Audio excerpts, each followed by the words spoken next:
dead. What's going on, everyone? My name is Henry from Ahead of the Curve 94. Thank you so much for tuning in to another episode of The Shit Show. As promised, I am here yet again for another Saw review. This time we're reviewing Saw 4. Trust me, people, when I say this, I am not excited to go through this one, okay? With that being said, people, let's do this shit.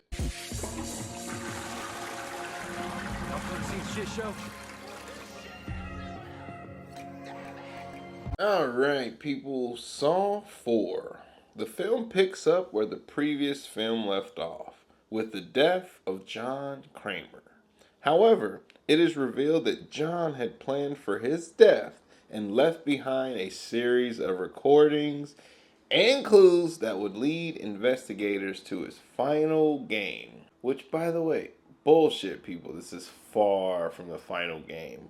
Anyway, as the detectives try to unravel the mystery of John's final game, they are drawn into a web of deceit and deception that reveals more of the motives behind his lethal game.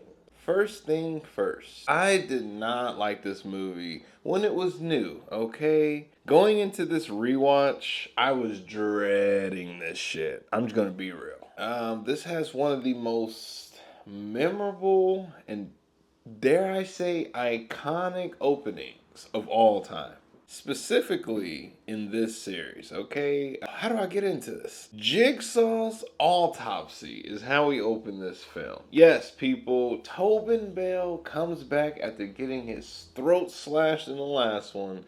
He lays on the fucking slab, complete with his dick and balls just hanging out. This autopsy is top-notch gore and cringe. I've never seen anything quite like this. Okay, so you know what? I'm gonna give it some props here. The entire time I'm watching this, I'm just like, oh my god, that's gnarly as fuck. As cool as this shit was, we get some goofy shit immediately after. So, before in Saw 3, which by the way, prepare for me to talk about all the previous films and flashbacks. We're here, people. Once John died in 3, that just opened the floodgates. Now we don't have to tell new stories because we'll set them in the past. It's just fucking stupid here. But while John was on his deathbed in part 3, this man swallowed a tape that he covered in candle wax. Yes, while lying down, no water, no nothing. Man just raw dogged the cassette tape. So during the autopsy, they open up his stomach and they find this shit. Insert Agent Mark Hoffman, who, by the way, we met in the previous film. Now, people, we find out that this tape is specifically targeted for Mark Hoffman, who we find out through flashbacks. Fuck me, yes, flashbacks, that this intro is technically the very end of the film. So we'll come back here once we settled a few other things. People, this is a Saw film, okay? They know what we're here for. So, the opening track called See No Evil, Hear No Evil. Whew, fucking brutal. I don't see any way out of this at all, but let's break it down. One person named Art, he wakes with his mouth sewn shut, but he can see and hear everything. The other guy, whose name I did not get for the review, sorry big guy. This guy wakes up with his eyes sewn shut, so hence the name, See No Evil, Hear No Evil. These two are supposed to somehow work together and free them both. Of course, sadly speaking, Art, this guy, he definitely walks away. I must ask Art this one question though. Why'd you rip the goddamn stitches out? I'm sure there was an object you could have used in this very room. Why, dude?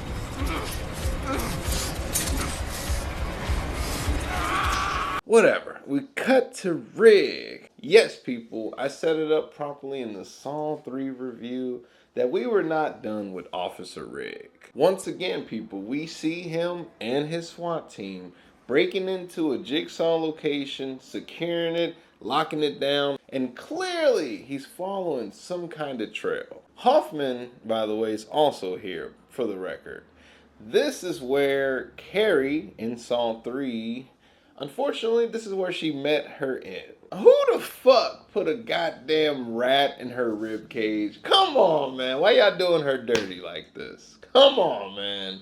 She was clean, unlike fucking Eric Matthews, which, by the way, he's still alive. More on that soon. Hoffman ends up scolding Rig for not, following protocol. Homie literally sees Carrie and just rushes in, says fuck everything. We're just gonna figure it out on the fly. I get it. Like, come on, Rig. I know that's your buddy and all, but this is fucking trap house, dude. You might be walking into some shit you're not prepared for. So, you know what? For a second here, I'm kind of with Hoffman. Here is where we're introduced to two new characters, Agent Perez and Agent Strom. They're basically the good cop, bad cop of this movie. There's just no other way to put it. Let's get into this shit. Agent Strom specifically, he likes to throw his weight around. But you know what? I give him shit, but he's actually pretty smart. Or at least smart for a Saw movie. He ends up deducing that this could not have been set up by John or Amanda, that there's another accomplice. Homie is legit bringing some logic into a Saw movie. So, I'm not gonna shit on him too much. I gotta be real though, people. It's actually nice to see Rig explored as a character. You see that he, early on in the film, is watching interview footage of Jill Tuck, which is John's ex-wife, played by Betsy Russell. You also get to see a lot of his home life. I mean, before shit really goes south. Homie has a rocky marriage, nice loving wife who's very understanding, but he's just never there. Her whole character plot in this film, in her one scene, is she's just trying to pull him away from work and let him unwind a little bit, but of course he can't. Alright. Now get this, people. We also discover that Hoffman has a daughter. So, we'll get into that later, possibly in another video, because that might get explained in the sequel. Who knows? One night, Rig is tossing and turning in bed, wakes up in the middle of the night, only to discover that he is the next contestant on Cherish Your Life. And tell me this, people. Why the fuck does Rig have to have his fucking apartment under construction at this particular point? I mean, he's got goddamn tarps up and you can't see shit. It's literally instant atmosphere for a spooky movie. So, you know what, man? You kind of did this to yourself, brother. Now, Rig, let me tell you something. His trial is going to be a little different than what we're used to. Jigsaw's whole theme with this one is you can't save everyone. So remember that by the end, people. He finds out that not only is Matthews alive, but he and Hoffman are both being held together in some elaborate trap. And if Rig doesn't complete the game in time, they all will die. Everyone's life is hanging in the balance here. But let's get to trap one. You know what? Actually, people, I'm going to leave out the spoilers on this one. I think it's a fucked up trap, but I want to keep some surprises in this one for you, okay? So check it out. No spoilers. But damn, does this shit go south. Riggs ends up saving the girl in trouble, and then she turns on his ass out of fear of being taken into the police. Now remember something, people. This was probably not John, but Jigsaw urged Riggs not to save this one. He told him in the beginning to just walk away. And great, people, you know what? Our good friend Shitty Editing is back again. How are we 4 films into this shit and still doing amateur things like this? This is what you do when you don't have money. At this point, these films are a huge success. They profit every year at this point. What the fuck's the excuse? Whatever, people. After Rig deals with this lady, he's given 2 keys. He finds out that the police are on their way to his apartment, and he fucking deuces out. We check in on Matthews and Hoffman now, who, as I said, are being held captive. Their lives are literally hanging in the balance here. We find out that Art, the man who survived Trap 1 in the intro, this guy is being forced to play another game.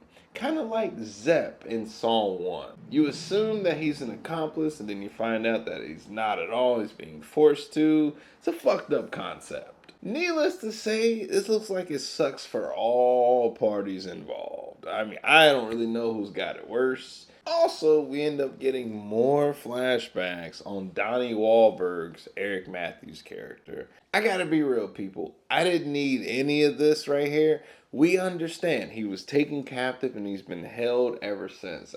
This feels like some of the most bloated shit. It feels like we're just padding out the film here and it's unnecessary. So now let's cut back to Agent Perez and Strom, which we find out that's going to be our B plot. These two are really important characters that I assumed were just going to be one-offs, but no, stay tuned. They end up always a few steps behind Rig. You know, they're sort of following his games from afar. But they end up bringing in Betsy Russell's Jill Tuck in for questioning, of course. We finally get to meet her in the flesh. The one who stole John's heart. You remember in Saw 3 when he was just about to die? He was going into a huge convulsion. And he sees flashes of that blonde lady.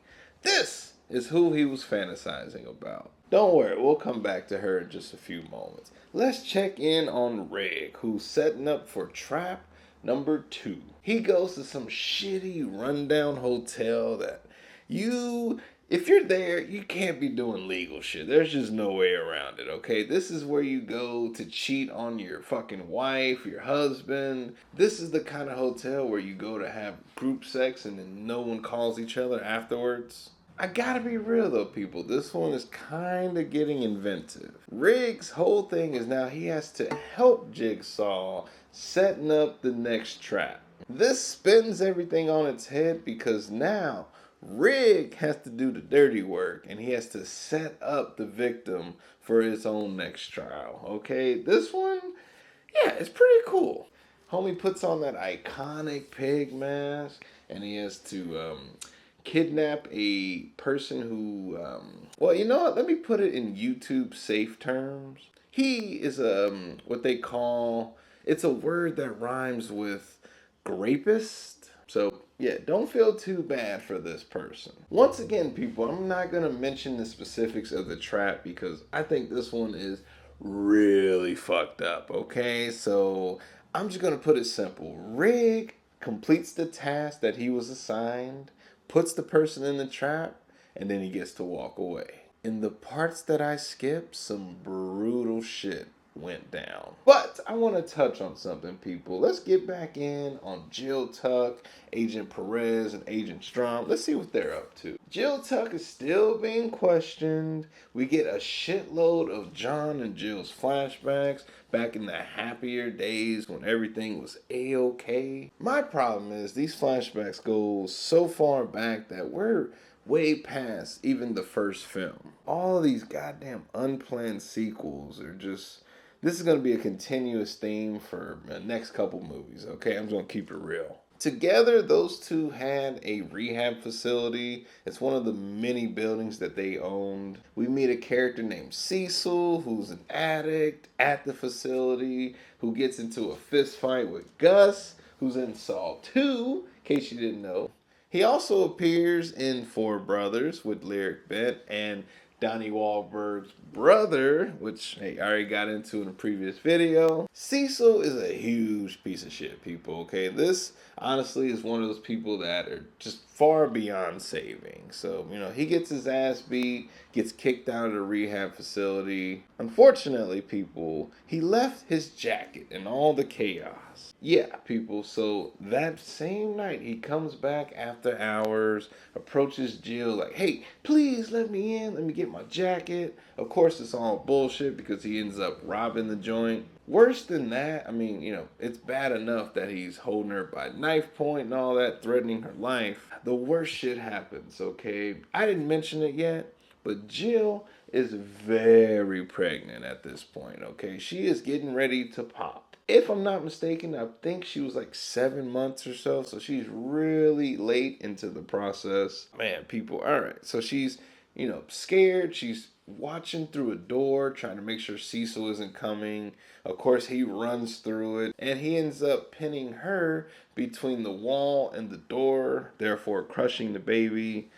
It's brutal shit. I will say it gave me a legit response, and you know what? I'm gonna give it props. I definitely felt something for once. Is it forced?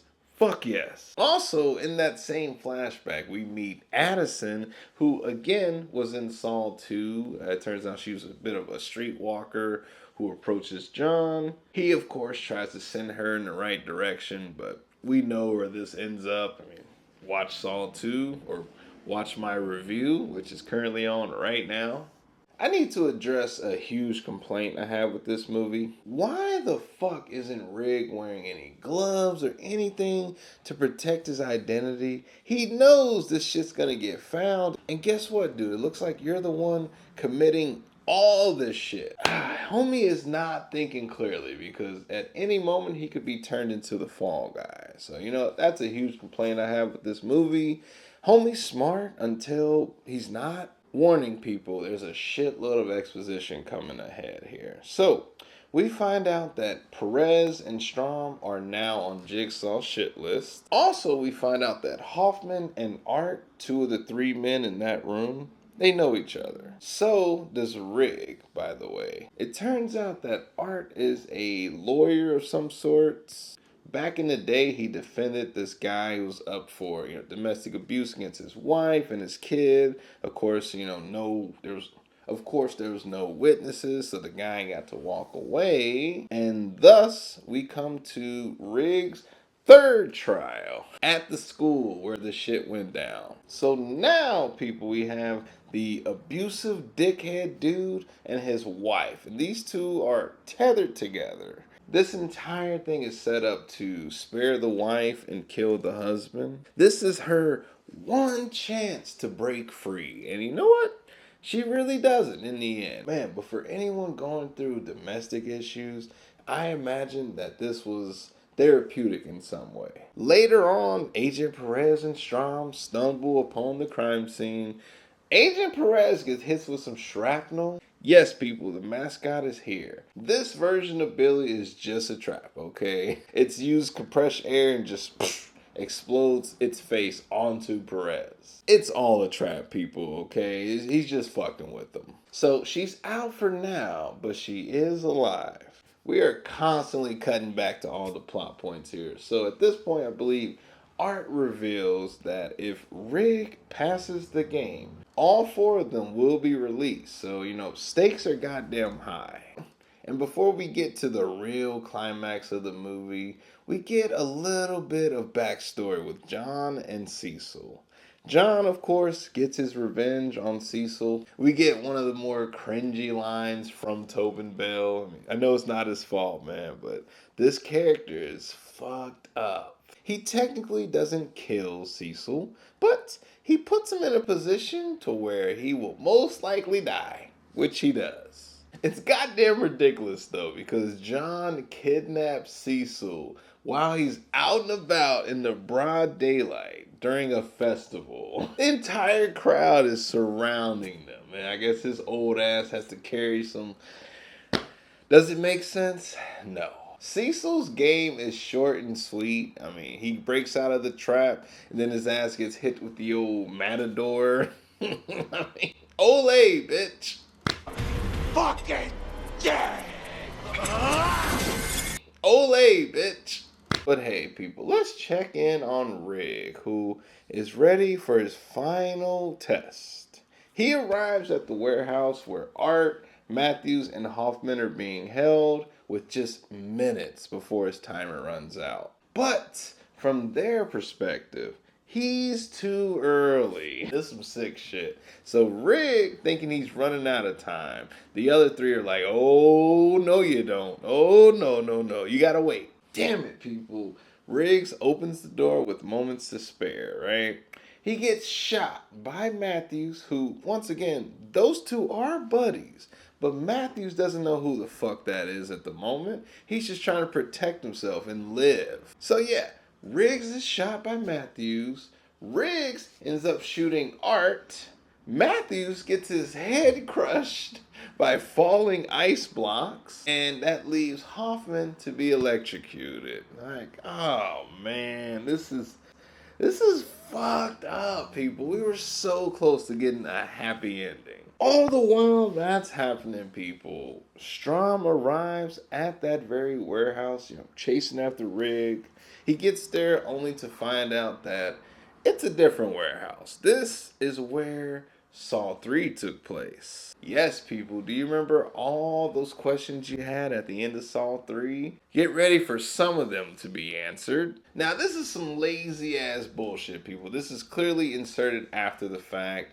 At the time of 3, none of this shit existed. But, retroactively speaking, while Jeff is preparing to kill John after he's already shot Amanda, Strom rolls in, sees Jeff, who's clearly gone fucking cuckoo, sees his ass with the gun, he has to put him down out of self-defense. And that's the end of Jeff's plotline. That's it. Yes, people. So I guess they wrapped up Saw 3's story for the most part. Agent Hoffman is revealed to be the new accomplice. Yes, he did not get electrocuted after all. He breaks free from his bonds, walks over to Rig, who's slowly dying, and hits him with the classic game over. Yes, we're still doing that 4 movies in. Personally, people, it's hard to say because I've seen all these movies a bunch of times. But I wonder if, I would even pick up on the fact that Hoffman was dirty. I don't know. I don't think I was that smart, especially back in the day when this was a new thing. But looking back on it, I'm just like, it's kind of fucking obvious. Hoffman was the one who did a shitload of critical things in the previous film. Yes, people, he did a shitload of the heavy lifting, which, of course, Strom predicted. He didn't know it was Hoffman, sure, but he knew that there was someone else doing this shit. It's also revealed that Hoffman is the one who forced Amanda's hand into killing Lynn in Saw 3. Stay tuned, because there's so much more shit to cover in the sequels that are somehow prequels. Hoffman locks Strom in that very room where we have Jeff, Lynn, Amanda, and Jigsaw's corpse just rotting away. To close out the film, we cut back to where we started in that intro, the autopsy scene. Hoffman's playing back the tape, and now we have this whole new knowledge and perspective that we didn't have at the intro. Jigsaw warns Hoffman that he's far from done with his games, and that Hoffman is going to be tested, possibly more than the others. And then it ends. Honestly, people, after the rewatch, going through this review, I'm realizing something. This movie isn't as bad as I thought it was, okay? It's still far from a good one, but I gotta give it a little bit of credit here. Keep that in mind when we get to our ratings, which is coming up right now. On that particular scale, I'm gonna give it a rating of lowbrow bullshit. Yes, this one's not a great movie, even though I gave it some props in the end. On my regular scale, I'm going to give it the lowest possible. Stream it. Yes, people, understand this one thing. Going into the review, I was expecting it to give it a waste of damn time or possibly even lower, which is a fuck this movie rating. But I do think there's some things of value here. So here we are at the end of the video, people. I just need to say this one thing. I appreciate every single one of you for checking out this video. I'm of course going to be doing the entire series. So many other things coming, of course. Check out the shit show. Check out Old Habits Die Hard. Check out the old gaming shorts that I really need to get back on. Thank you so much, people. My name's Henry From Ahead of the Curve, 94, and I'm signing out, y'all. Hey, it's me again, the guy from the thing you just watched. Feel free to check out one of the two videos on your stream, currently speaking. You can't go wrong with either or. Thank you so much. This time, it's for real. Deuces.